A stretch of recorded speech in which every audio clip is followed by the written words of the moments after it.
Good afternoon, everyone. Welcome to the regular meeting of the Public Health and Safety Committee for April 19th, 2023. I am Latricia Vita, and I'm the chair of this committee. At this time, I will ask the clerk to call the roll so we can verify a quorum for this meeting.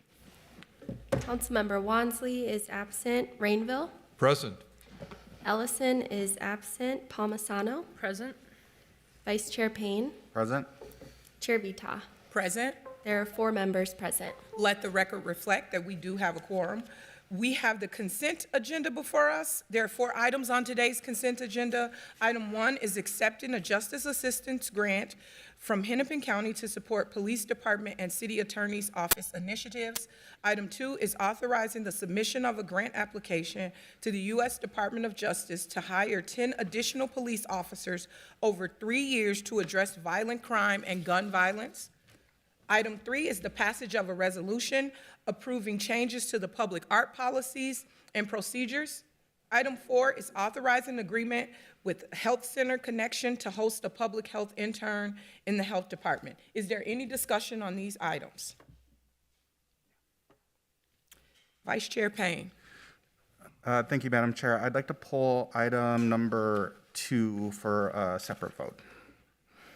Okay, thank you. Any other discussion? I can speak to that if you'd like. So do we need to pull it, or do you want to just speak to it and we can vote? Okay. Yeah. So this is a grant that we're applying for to hire more officers, and I think one of the problems we have right now is not the funding for our staffing levels. It's just the difficulty of the labor market and recruiting police officers, and we actually have a huge surplus in the police department as a result of our inability to place those officers. This grant, I had an opportunity to speak with our director. There are business reasons to pursue it, but it also has some administrative costs in pursuing it as well. So I just kind of feel that we should be really prioritizing that recruitment. There's some restrictions on these funds. We can't use it to do hiring bonuses. It just can pay for the salaries for those officers. And so I think we should really focus on our recruiting efforts right now, rather than the administrative burden of applying for some of these grants. So I'm going to be voting no against it. Thank you, Vice Chair Payne. Any further discussion? All those in favor of the consent agenda, please signify by saying aye. Aye. Aye, except for 3. Okay. Nay and 3. I'm sorry, 2. 2. Got it, clerk? Thank you.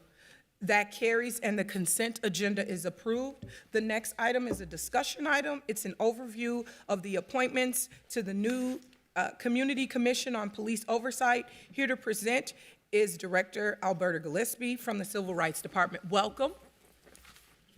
Thank you, Chair Vita. I don't have slides, but I'm going to just briefly, and councilmen, briefly go through our process. So we, you all passed this new ordinance.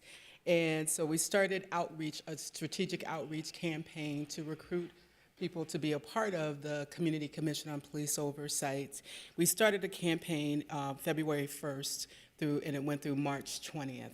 And we were really strategic in trying to make sure that we reached out to all walks of life and all different people represented here in the city of Minneapolis, and making sure that they would apply, from the LGBTQ community to formerly incarcerated, the immigrant community.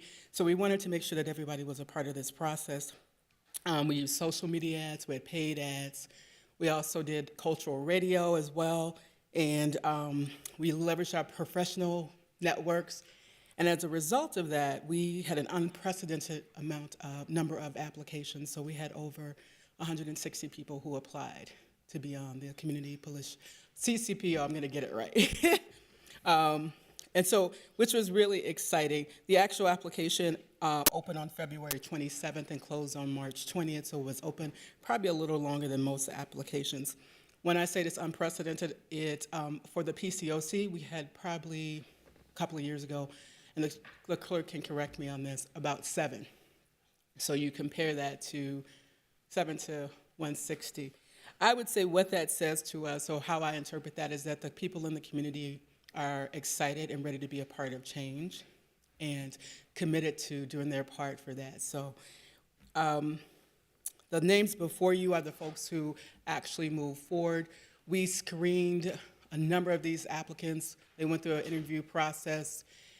which over half of them, the civil rights staff, interviewed those folks and had conversations with those people.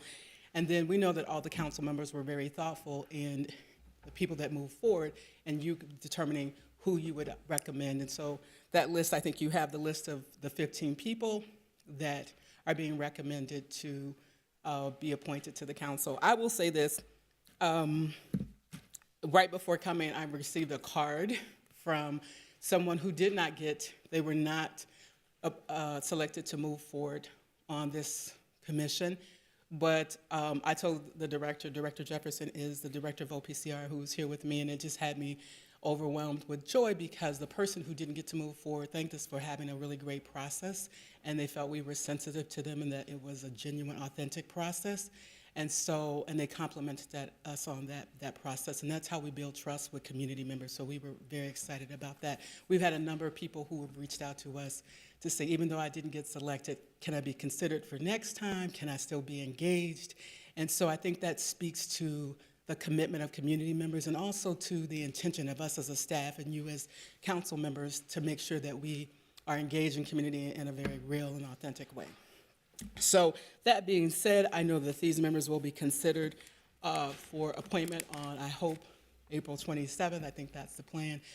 That is it for my background information. I also want to thank our partners in this, communications and the city clerk's office, because this was a collaborative effort and we could not have done it by ourselves.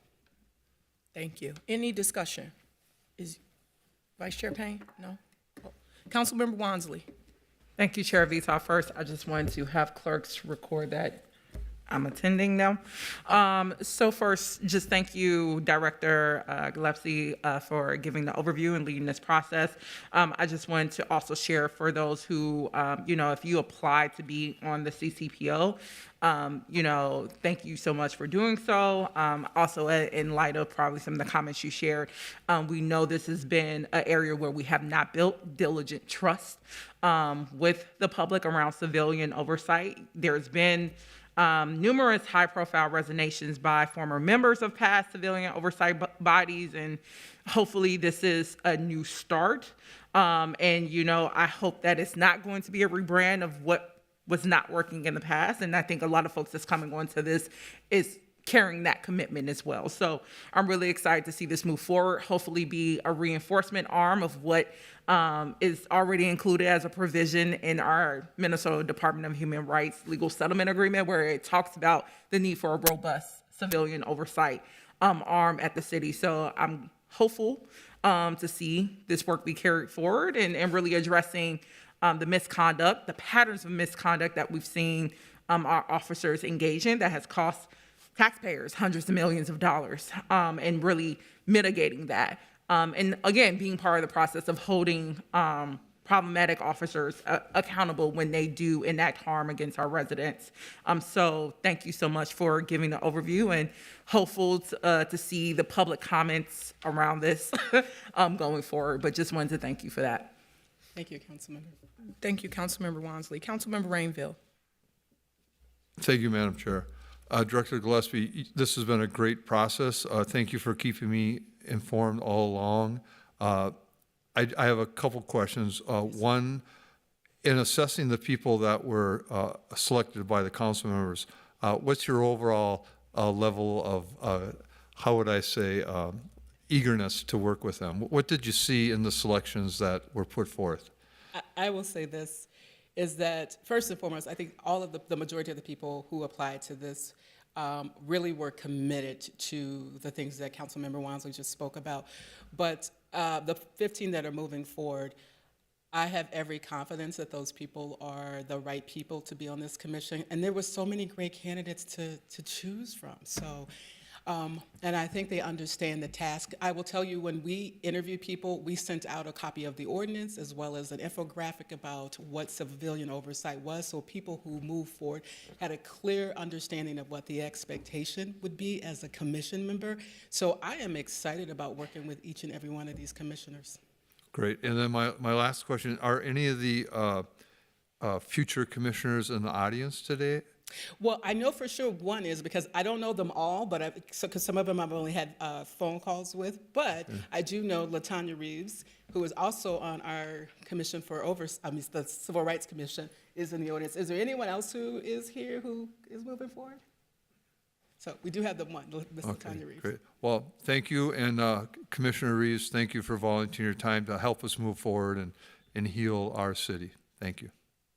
Thank you, Councilmember Rainville. And I know we met today, Director, for our monthly check-in, but I just wanted to say publicly that I appreciate the work that you and your team have done on this. It has been an absolutely wonderful process. The diversity in people that applied in my ward alone was just wonderful. We had people from all different kinds of backgrounds, age, everything that I wanted this commission to be made up of. And so what that says to me is that you really did some good work. It's not easy to get a diverse pool of people for this type of work. And it's been so public, this process, And so I thank you. I really appreciate what you and your team have done throughout this time, even with explaining to us how this would show up in this community, like just the change, the willingness to change what had already existed and taking a chance on making this better and knowing that, the work is not over. We're starting something new and we may need to change down the road, but just your willingness to explain that to me and my team and your ability to get us on board for how this is gonna move forward. Thank you so much. I really do appreciate all that you and your team have put into this. Thank you, Chair Vita. And I just quickly want to say for Councilmember Payne, he had seat one, so we had a lot of people that had said seat one, but they weren't necessarily. But I do think out of that, you really got a good commission member. So. Thank you. And seeing no further discussion, I will move for approval of this item. All those in favor, please say aye. Aye. Any opposed? Nay. That carries, and this item will be forwarded to next week's council meeting. Thank you so much, Director. And now we're going to move on to our next item. The next item is a presentation on the draft 2023 Climate Equity Plan and setting a public hearing to receive comments on the plan. Here to present is Director Kim Havey from the Health Department. Welcome, Director. Welcome. Thank you so much. And I really appreciate the opportunity, Chair Vito, council members, to present to you today. My name is Kim Havey. I use pronouns he, him, his, and I'm the Director of Sustainability in the Sustainability Healthy Homes and Environment Division, which we now affectionately call SHE, S-H-H-E, which is part of the Health Department. So I'm joined here by many from my sustainability team and some folks from Homegrown and some folks from SEAC and MN350, and also have one of our lead consultants, Imani Mosher here from Precipitate Architects, who was really instrumental in the work of putting the pieces of this plan together. I also want to really especially thank the staff that we have here in sustainability, many of whom are here, Kelly Mullman, Luke Hollenkamp, Bjorn Olsen, Stacy Miller, for really putting in the amazing amount of time needed to create a plan of this nature. They have made incredible contributions to the plan. So now it's time really for the broad community to have the opportunity to see the plan. I'm sorry, I'm just going to see if this presentation is showing. Okay, thank you. Oh, there we go. Okay.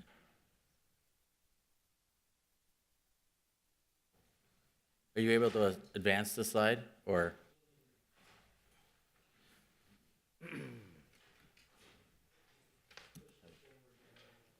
Okay.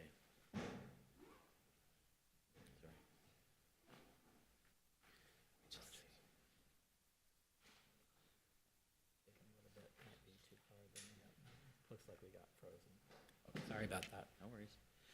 Thank you. So, all right, I think we got the presentation up here. So climate change is already impacting Minneapolis, but it hits our most vulnerable communities the hardest. We need to do more. And in 2021, the city declared a climate emergency, urging all of us to accelerate our climate actions in a way that reduces past environmental harms and mitigates future effects of extreme weather. To develop this plan, we engaged a diverse set of residents, organizations, and businesses to help set goals based on improving community health, wealth, and climate. This plan recommends creating some new climate programs and expanding existing ones that prioritize serving green zones, cultural districts, and lower-income households first to ensure a just transition to a carbon-free future. Today is going to be a preview of the Climate Equity Plan and the vision, principles, and the engagement process we went through, the existing plans, and the proposed goals and strategies. Following the presentation, I'll be available also to answer any questions. So we started off with a vision that was created over some time for our sustainability team, and that is to achieve an environmentally just, resilient, low-carbon, and equitable city. And we do this through interacting and engaging with our residents and collaborating with all the members of our community to reduce emissions, repair past harm perpetrated on Indigenous, Black, and communities of color and immigrants, and to create, through this effort, sustainable solutions for an inclusive economy. So these are what really led our overall climate equity planning efforts. We also looked at the plan as an opportunity to really interconnect a lot of the things within our community that are affected by climate change and weather. And they include our health, our wealth and economy, and of course our weather and climate. These interconnecting principles help determine the overall goals of the plan and help prioritize the strategies and actions that you'll see. You can say it another way, that the sustainable, low-carbon community of the future will be healthy, wealthy, and climate resilient. This slide shows where we're starting from. This is our total citywide emissions from 2020. And as you can see, 95% of our emissions come from fossil gas, electricity, and transportation. However, water and solid waste are two areas that the city has a lot of control and authority over, and so we did include these areas in our plan as well.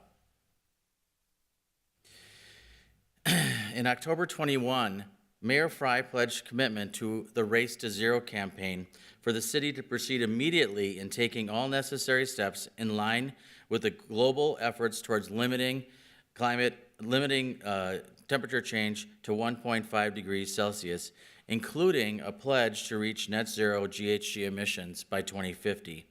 This commitment is included in this plan and replaces the 2013 Minneapolis Climate Action Plan's previous goals, principally a GHG emission reduction goal of 80% by 2050. So we're going to be getting to carbon neutral or carbon free by 2050 rather than 80% reduction.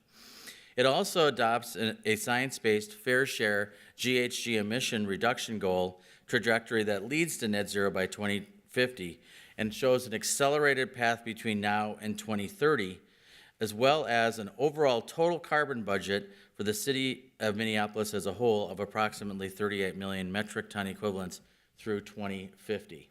So this area that's underneath the dotted lines are our total carbon budget, and the green line that you see is actually the trajectory that we need to stay on based on about a 2019 base level. We're actually a little bit ahead of the game. That's why we have a little bit of white space above those blue areas. But you'll see that quickly we get behind unless we're able to really continue to or accelerate the amount of work that we're doing. Educating and engaging with stakeholders. Everyone who lives, works, or plays in Minneapolis is and was invited to participate in the creation of the plan. Outreach and listening sessions began in early 2022, followed by online survey, tabling at community events, working groups, and working groups and steering committee meetings. This slide really shows all the different groups that we engaged and how they sort of influenced the various different levels that we were on. We have a wide range of stakeholders in which we engage with very intentionally, working with community outreach folks and community organizations that are not related necessarily directly to the environment, but they are very directly related to their community groups. And so we wanted to really work through them because this is a new way to engage folks that we probably aren't hearing from in our typical community surveys and things of that nature.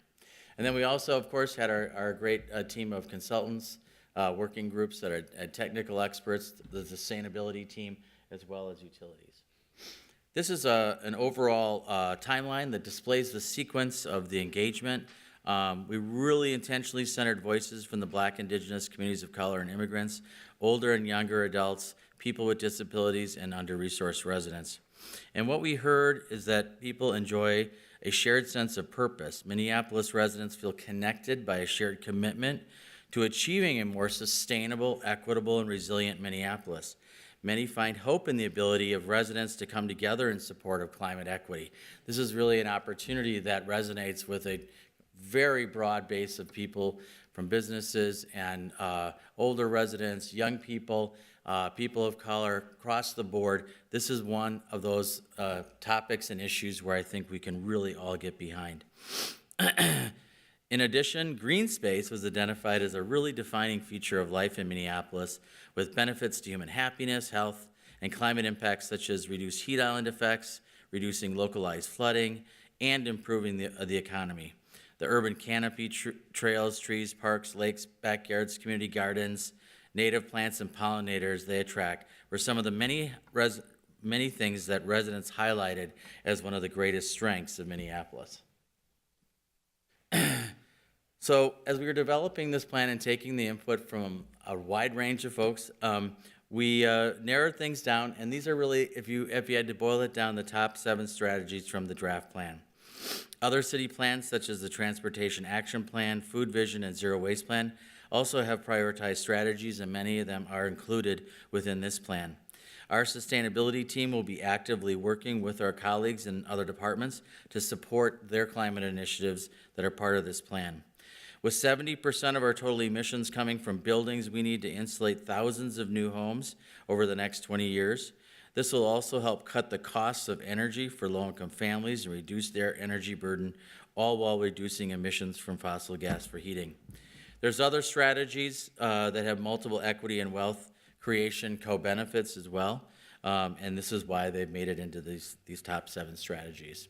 So insulating homes, cutting in half the number of folks who have an energy burden over 4%, reducing fossil gas emissions by 30%, now making up 45% of our total emissions, training and supporting 1,000 residents in the new green economy to participate in this transition, expanding green space, tree planting, carbon sequestration, and local food production, all utilizing our land use in a very efficient and sustainable way, improving energy efficiency in the commercial sector by 35%, and achieving our 100% renewable electricity citywide with a goal of 30% from our local areas, our local city.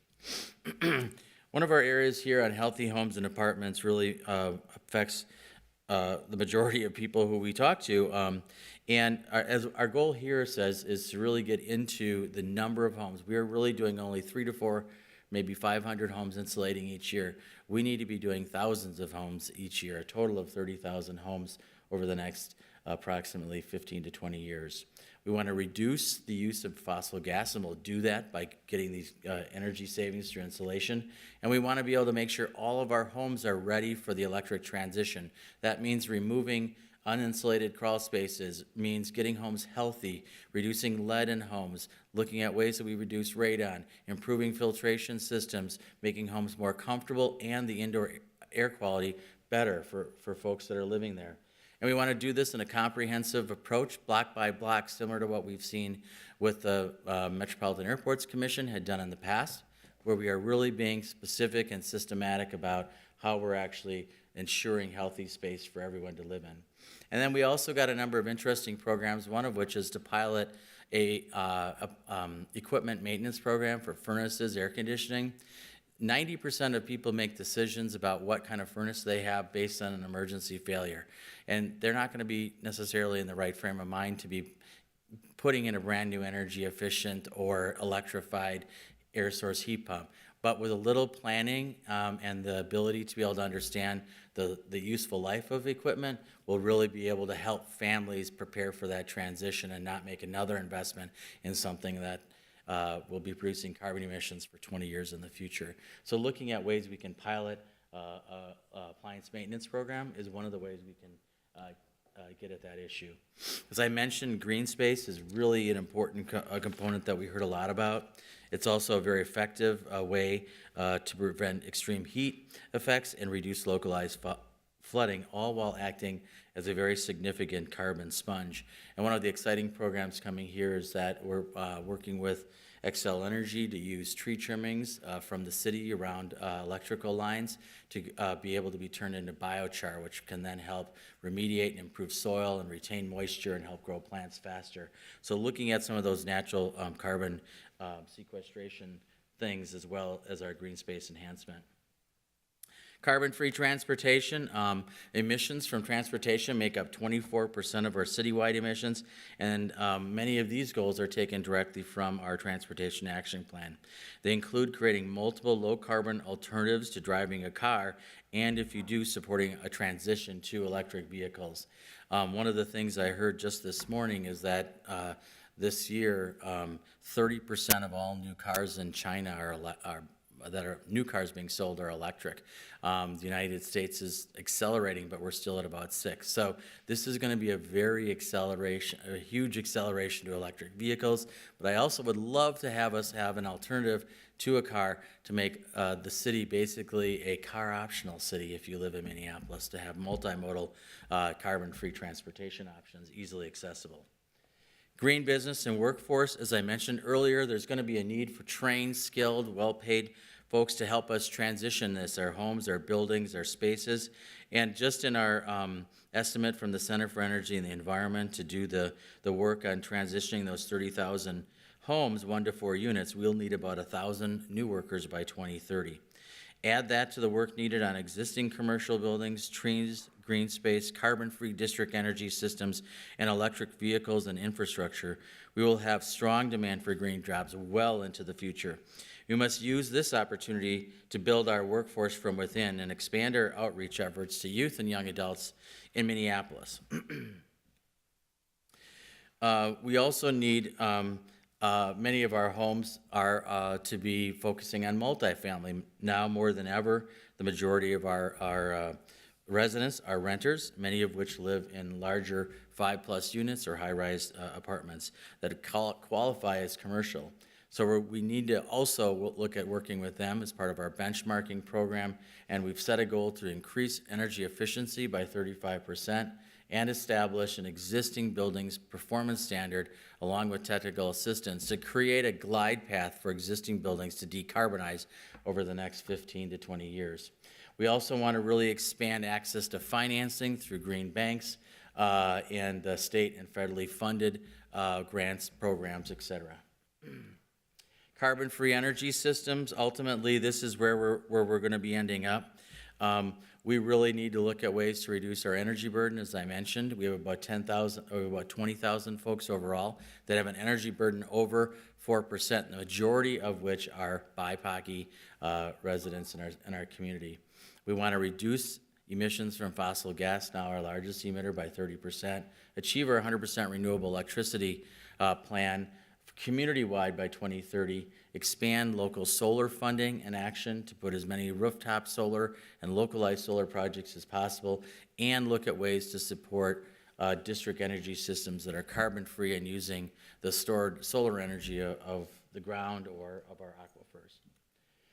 And then finally, in city operations and leadership, one of the major things that we want to be looking at here is to be able to expand the amount of funding that's available for these kinds of initiatives. So there's a recommendation to create a climate action funding initiative with multiple different revenues scaled at a size necessary to achieve the goals in these plans. So we really need to look at expanding our use of green cost share, expanding the use of our programs such as CPED and the Passive Houses program so that we aren't building any more homes that are going to have to be retrofitted in the future. And we want to really work with community organizations and foundations and governments to secure our fair share, if not more, of our state and federal grants.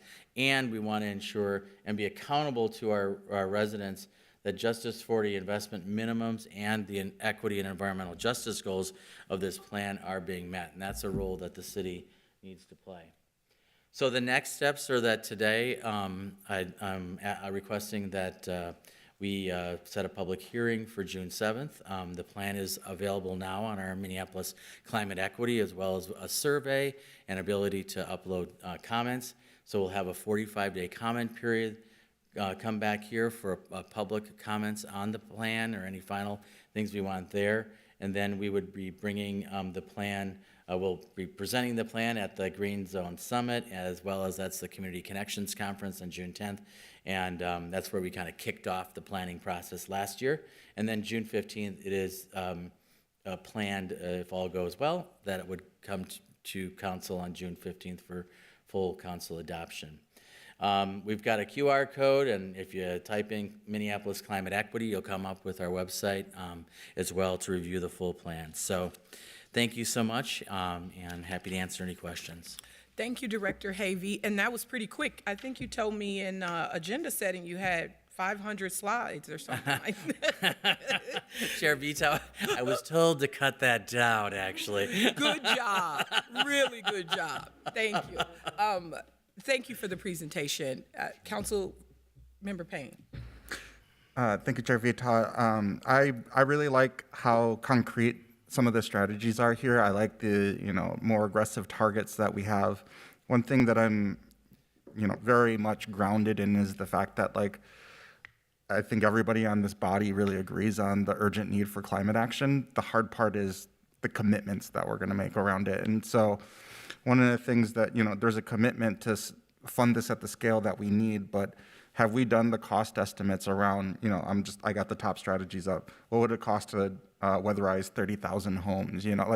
Just to get that kind of core understanding. I think, I see representatives from Xcel Energy in the room. Where the dollars are going to come from are a separate question from what is the actual scale of the investment needed to achieve these goals. And I'm wondering if we've done the analysis around that so that we can at least start this process of, we have a budget that we're going to be working on already here for, I would like to see those numbers reflected in our current budget, let alone what types of partnerships we can make with other entities to be able to achieve that, let alone what kind of commitments we can make around our franchise fees to dedicate to those investments. So I'm wondering if we at least have that kind of base understanding of what is it going to cost to actually achieve some of these really, really concrete and tangible strategies that are outlined here. Council Chair Vito and Councilmember Payne, we've done some of the high-level work on that within the weatherization of homes. We are, estimates on the incremental cost above replacement costs to do that 30,000 homes, which include, many different components, but air sealing, wall insulation, electrical upgrades, an additional incremental cost of over $1 billion.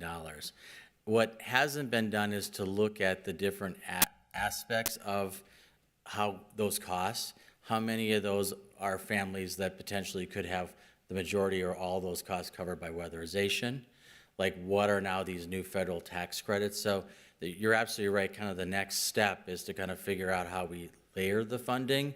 But that's a very large roll-up number. I mean, right now we're just within our group spending about $3 million, and within environmental programs maybe another $2-3 million more. So the scale we need is on a very much larger scale. I will say that we have been engaged on an internal team being led from the mayor's office and looking at different revenue opportunities and kind of looking at a longer term plan.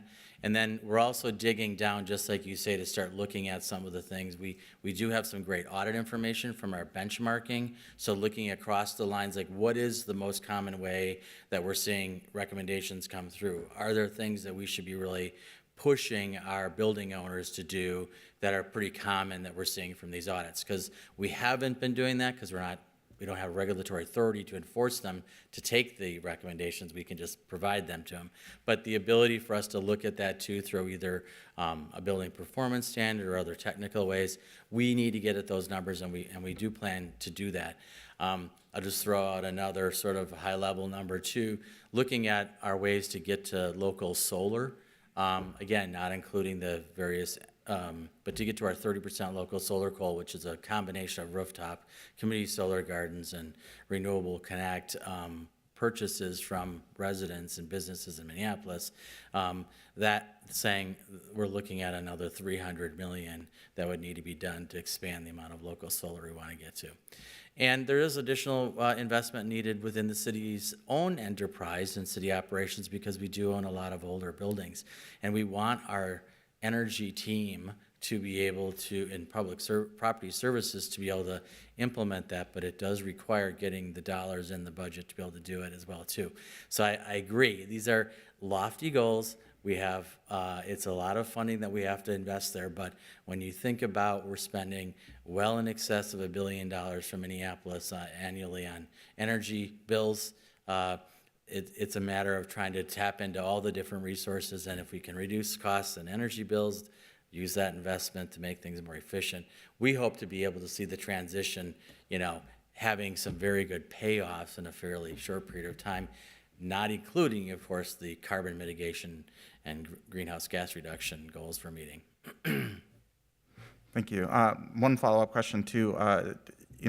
Some of the goals around, passive construction, I've worked really closely with developers that build passive, and for us to achieve some of these goals, it's going to be a lot of retrofit, not new construction. And I know that there's some barriers to, whether at the state level with the building code or even at the local level with setbacks. Does the plan get into any recommendations around the regulatory frameworks that might be a barrier to achieving some of these goals?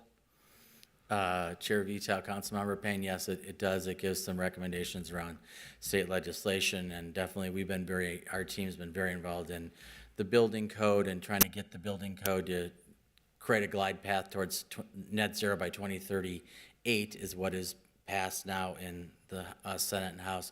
And we're hoping with that on new buildings, that'll then set the precedent to start looking at ways we do a similar carbon reduction phase out for existing buildings, which, as you know, will be more challenging and is a big challenge for our community, which mostly was built in the older buildings. So it's going to be more challenging to retrofit those, certainly to passive standards, but I think there's still a tremendous amount of opportunity there to improve.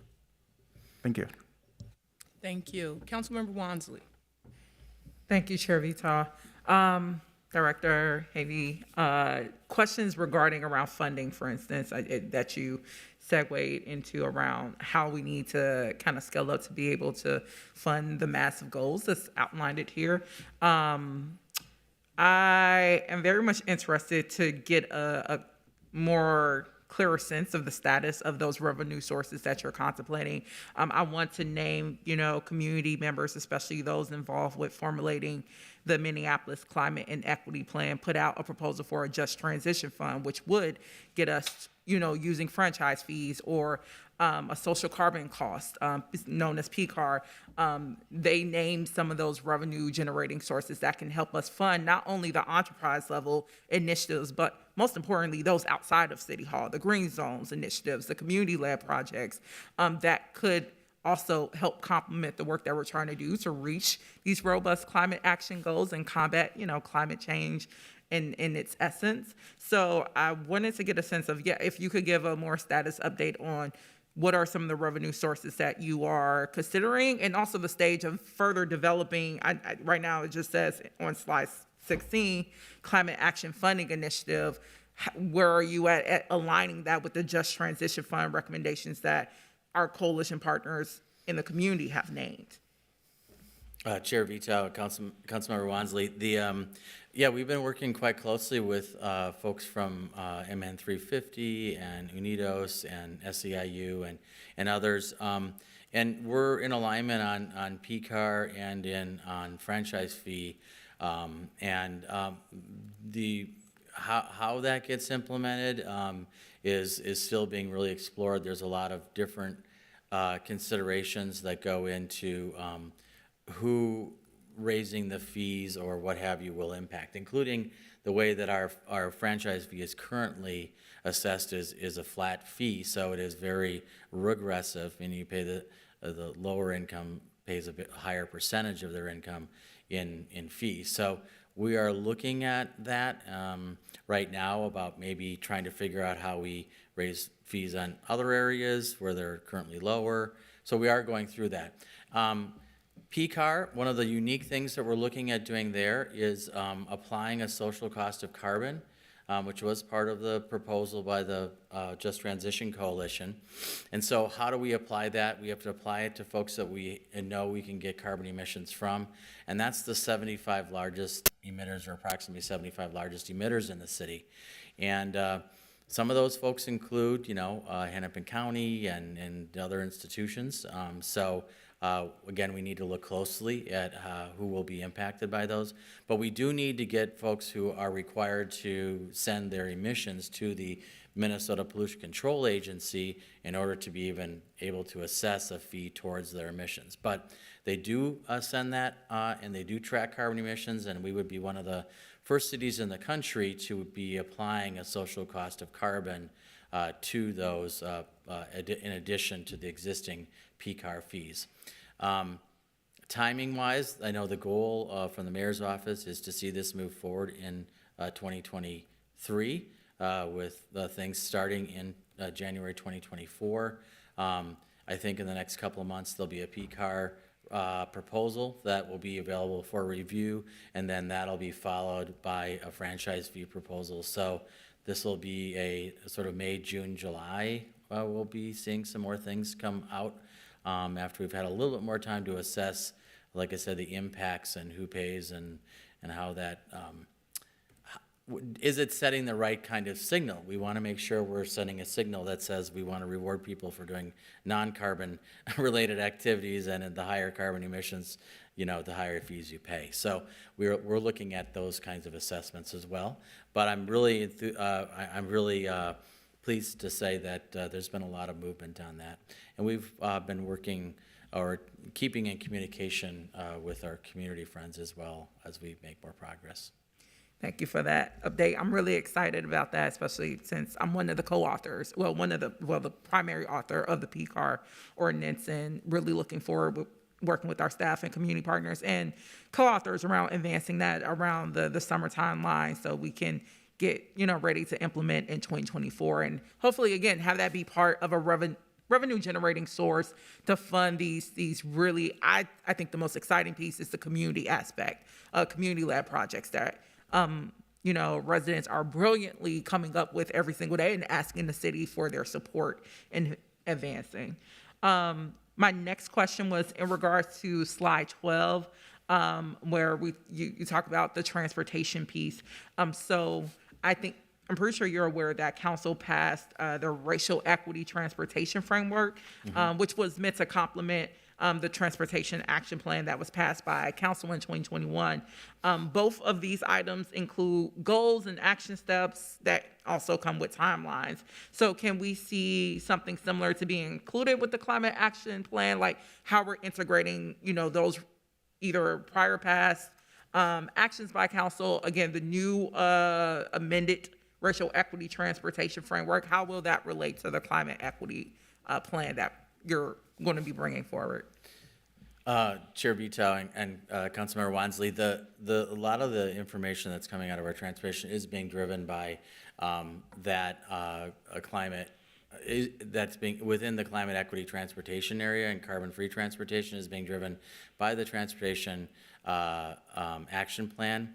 One of our staff members, Stacy Miller, is also on that transportation equity committee, so we continue to be in close contact, both supporting when we can, as well as trying to integrate where we can.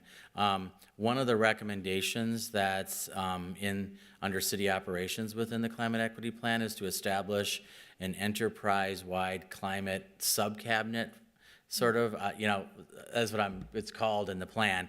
But it's the idea of bringing together directors and leaders of our, as well as council members and mayor's office, to really have a focused leadership on achieving our climate action initiatives, which also include our transportation and equity initiatives. So right now, that's kind of one of the big things I think would help, because we're a fairly small office. We have about 5 folks that work just in sustainability. So we need more ability to integrate with our other department folks, and also to get our leadership in aligned as well too. So that would be one way to help align our resources, get people in syncing their plans, but then also create some accountability within the organization between, department leadership, elected officials, the mayor's office, that we're achieving these equity goals, climate goals, transportation goals. Right now, it's a little bit like everyone has to be responsible for achieving it individually, even though there's a lot of overlap. So having something maybe that would help just focused on climate would be helpful. Awesome. Okay. Those are all the questions I had. Thank you, Councilmember Wansley. Councilmember Rainville. Thank you, Madam Chair. Director Havey, very good job, very thorough, and I was really pleased to see so many members of the community here. So I see the interest you have generated, and thank you for that outreach. I just, a couple quick questions. When you talk about planting more trees, do you have a relationship with Metro Transit? They're doing a lot of remodeling for these rapid bus transit lines, and I haven't seen a tree planted yet when they do it. Do you have a relationship with them? Or should you? Chair Vito, Councilmember Rainville, we are talking with them on a number of different things. Like we're working with some folks on planning around larger federal grants. We are utilizing. Bottom line is, no, we're not working with them on the tree situation right now. Okay. However, we do have a new tree person that started up in our team.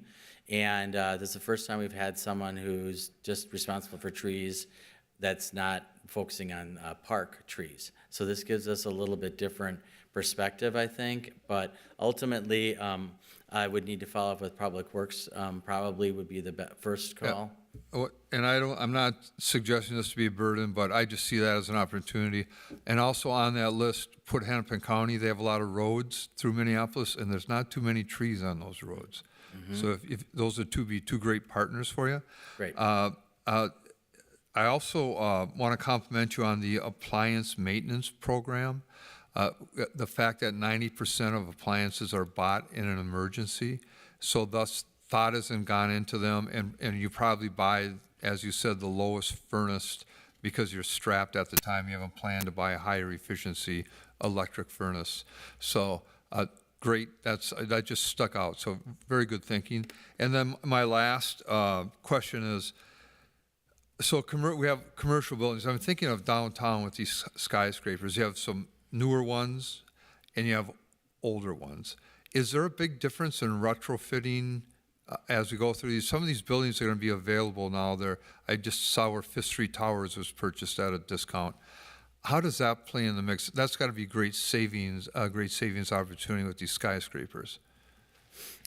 Chair Vito, Councilmember Rainville, I think, anytime there's a building that changes hands is a great opportunity to see whether there's going to be some additional investment. Similar to like whenever a house gets sold, it's like someone's either investing before they sell it or after they buy it, they want to do something. So I think there's a really good opportunity for us to be able to work with them on that. I think, interestingly, the sort of market has to also be reflective of, are we going to be transitioning some of our older office building stock into residential? We're seeing it happen in many other cities. New York Times just had an article last Sunday on how much easier it is to do with older buildings because they have light wells and they don't have these huge footprints. But in general, you would say like retrofitting the office building to another office building and getting energy efficiency is easier in a newer building because there's more access and raceways and things like that. But I think ultimately where we're going to be able to make this easier is to reduce our decarbonize kind of our central heating systems and being able to potentially capture some emissions from larger central heating systems. We're actually piloting that right now here in Minneapolis. We have a carbon capture working in partnership with CenterPoint Energy at our facility, the big public works facility near the farmers market. So looking at ways we can do those kinds of things, it's not going to be easy to do that kind of retrofit, which is why it's so important to get building codes tightened up so we don't have to go back because it's a lot more expensive to go back. But I think looking at with our central energy system and some of the new thinking around how we might be able to reduce emissions there, that can save all those buildings, the 55 million square feet or more that are on those central energy systems and not have to be building by building by building. So hopefully looking at how we can work with those kind of systems so we get multiplier effects on carbon savings will be our biggest bang for the buck in regards to decarbonizing commercial buildings downtown. Thank you, Councilmember Rainville, and I don't see any further discussion, so I'll just say, I think you did a pretty good job on this presentation because Ward 4 resident Leslie Jackson is over there nodding. She's been nodding along with you the whole time, so I'm assuming this was really good for Ward 4 at least, because if it wasn't, I would have had an email from her by now. So you've done a fantastic job. Thank you. I'm looking forward to working with you on specific energy efficient Ward 4 opportunities. Thank you for all the briefings and everything we've done behind the scenes to get us here. I'm also looking forward to the public comment period so we can really see what residents want from us and how we can enhance this. I think you've done a good job. We're working with community partners, a lot of them who are here today. Thank you all so much for being here. And what's the timeline now, June or July for the final? June? June 15th for June the 15th. council adoption, but the public hearing and public comments are on June 7th. Yes, we're going to set the public hearing today, Yes. and we'll hear all of that coming up soon. Thank you again, Director Havey. And seeing no further discussion, I will direct the clerk to receive and file the presentation, and I'll move to set the public hearing for, oh, I'm sorry, Councilmember Wansley. Oh, no, finish this part first. I got Oh, you go ahead, go ahead. Oh, I just had comments related to the consent agenda since I wasn't here. Okay, Yeah. all right, got it. I'll direct the clerk to receive and file the presentation and move to set the public hearing for June 7, 2023. All those in favor, please say aye. Aye. Any opposed, nay? That carries. And the public hearing is set, and we'll see you all on June 7th. Councilmember Wansley. Thank you, Chair Vita. Since I wasn't here to do a vote on the consent agenda, I did, though, have a question before I put a vote on record on item 2, which was the grant application. I see Director McPherson is here. If I can just pose a question to them to get clarification on that. Sure. Thank you. Director, thank you. See why you have to wait until the meeting is over? No. It's Thank you. very interesting, by the way. Thank you. Awesome. Councilmember? Thank you, Director McPherson. I just had a question regarding, this particular grant requires $2.5 million in matching funds, and the fiscal note says that it will come out of Fund 1300. Could you give some context on what this fund is and how much is currently in it? Sure, Councilmember. The matching itself actually would come out of the general fund.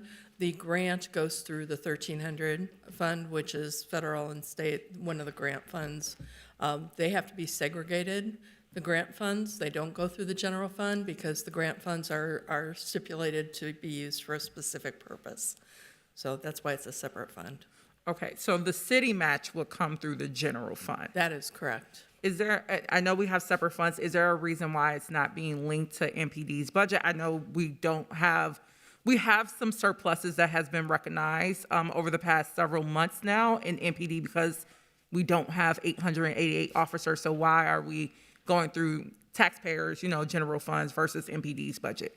Sure, this actually would go through the MPD budget. Oh, okay. But I guess I'd like to back up a little bit. Mm-hmm. So the matching, first of all, this is the application, this is not the acceptance of the grant.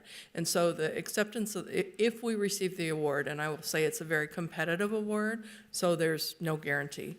But if we did receive the awards usually come through in October.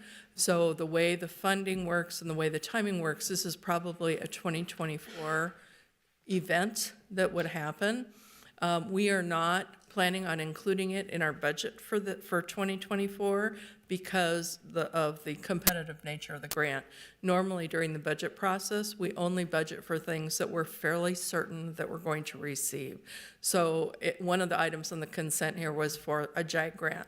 We get the JAG grant every single year, and so we do include that in our budget each year.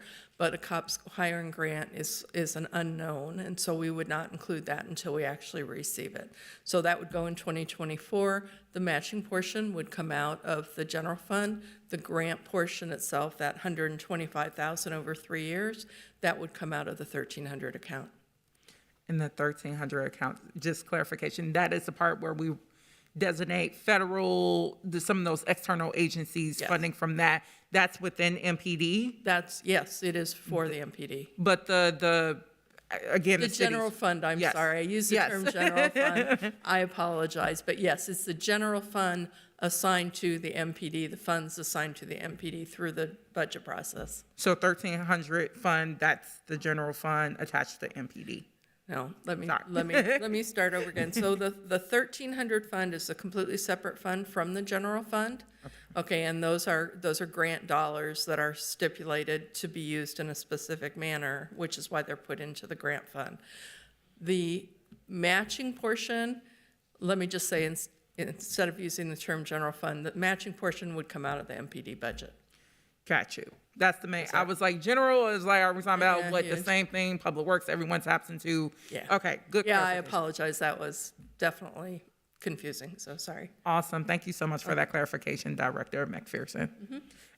With that, if I could record my vote? Okay. I'm going to do aye on all items. Thank you. I just have a comment, and Director McPherson, you don't have to come back to the dais. No, you don't have to. But just, I want to thank you and your staff for all the hard work in applying for these various grants. I know sometimes it's frustrating because the odds of getting them are not as great as you just explained, but year after year, you and your staff have done such a great job helping supplement our budget. So thank you very much for your hard work. Thank you, and seeing no further business before us, and without objection, I will declare this meeting adjourned.